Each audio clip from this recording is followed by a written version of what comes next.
Smoking in your practice as women is also involved? Absolutely. Smoking, even one cigarette, going to hamper your egg quality and your sperm quality. Everyone knows smoking causes cancer. How many people know that it causes reduced egg quality, reduced sperm quality, increased incidence of IUGR babies, miscarriages, Impotence. impotence? Alcohol in moderation doesn't have as much of an impact as smoking does, but in moderation. In excess, of course, it will. Similarly, caffeine in moderation is not harmful, but everything has to be in moderation. Smoking has to be not at all. So after listening to this podcast, let's say that people understand, okay, so lifestyle plays a role in your infertility treatment. So I'm going to sleep on time, eat on time, I'll do meditation, I'll do stress relaxation techniques, I'll do physical activity, I'll work on it.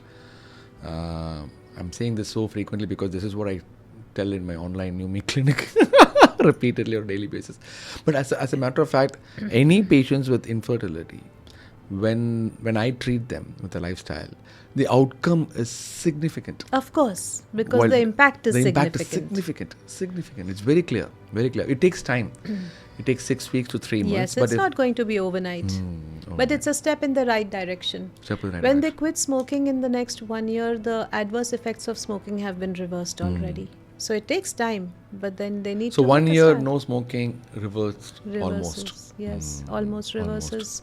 And then there's the environment as well, because unfortunately we now live in an environment where we are exposed to more than 20,000 chemicals on a daily basis, Correct. 800 of which have been proven to be toxic, and we can do nothing about it. But it is so, it's so ingrained that people don't realize what kind of toxins they are exposed to. Everything is a chemical. Your toothpaste, your soap, your shampoo, they're all chemicals, your detergents, your floor disinfectants. And as if that isn't enough, if you see the way food is being prepared nowadays, agriculture, there is such rampant pesticide use, where the only species that sprays our crops with poison so that other species don't eat it and then we eat it. And nowadays, as you know, this mango season was going on, rampant use of carbide injections to cause early ripening of mangoes that we don't realize when we are consuming. The pesticides also, spraying them wasn't enough. Now we've heard reports of them being injected into the roots. So even if you try to correct your lifestyle, but what do we do about this toxic environment? It's in everything we breathe, drink, and eat. There's a very interesting book called Our Stolen Future. Our stolen future. It's our stolen future because of our own activities. We are heading towards our own extinction. The book tells about, it was written in the 1970s or 80s, but it's a very eye-opening book. It's not a medical textbook. It's for anyone to read. It tells you about everything in our environment, the endocrine disruptors, the fact that plastics and certain other chemicals mimic estrogen. And that's another reason why male babies, right from the time when they are in the womb, in utero, are exposed to chemicals that mimic hormones, and could be part of the reason why we are seeing an increased incidence of male infertility. That book is very interesting. It says that in all the parts of the ocean where the industrial toxins are dumped, the whales have cancer. If this is what we're doing to them, isn't this why? Don't you feel that the incidence of cancer is higher than it was 40 years back?